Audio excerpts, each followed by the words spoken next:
দেশের বিভিন্ন স্থানের সভা সমাবেশ, মানববন্ধন সহ নানা ঘটনার আরও খবর থাকছে লামিয়া তানজিল মাহমুদের রিপোর্টে। শহীদ প্রেসিডেন্ট জিয়াউর রহমান ছিলেন এদেশের সাধারণ মানুষের নেতা। তিনি মানুষের হৃদয়ে স্থান করে নিয়েছিলেন।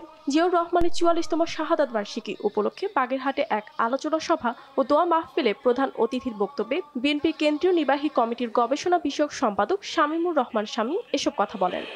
জনগণকে যদি আরেকটি আন্দোলন করতে হয়, সাবেক রাষ্ট্রপতি জিয়াউর রহমান তার শাসনামলে যে সংস্কার করে গেছেন, অন্তর্বর্তী সরকার তা কখনই করতে পারবে না বলে মন্তব্য করেছেন দলটির ভাইস চেয়ারম্যান অধ্যাপক নার্গিস বেগম।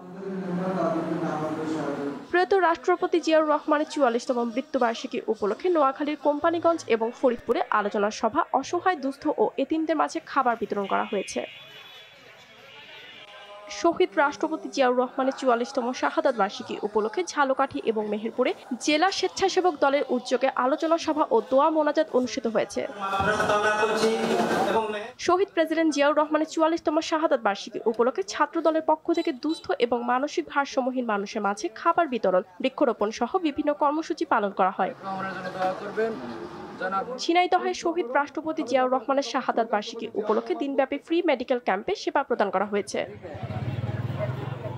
এদিকে মহেশপুর উপজেলার বেলেমাঠ গ্রামে গ্রামীণ সড়কের পাশে অবৈধ ইটভাটা স্টোন ব্রিক্স গ্যাস ছাড়লে তা ছেয়ে যায় ফসলে মাঠে। এতে মাঠে প্রায় ২.৫ কিলোমিটার জুড়ে ফসলের ক্ষতি হয়েছে। কোস্টাল ডেভেলপমেন্ট সেন্টার আয়োজিত মেন্টরিং প্রোগ্রাম ও চাষিদের সম্মাননা প্রদান অনুষ্ঠান বরগুনার পাথরঘাটার উপজেলা পরিষদ প্রাঙ্গণে এক বর্ণাঢ্য আয়োজনের মধ্য দিয়ে অনুষ্ঠিত হয়। সুনামগঞ্জের চিফ জুডিশিয়াল ম্যাজিস্ট্রেট আদালতের উদ্যোগে পুলিশ ম্যাজিস্ট্রেসি কনফারেন্স সভা অনুষ্ঠিত হয়েছে। লামিয়া তানজিল মাহমুদ, RTV।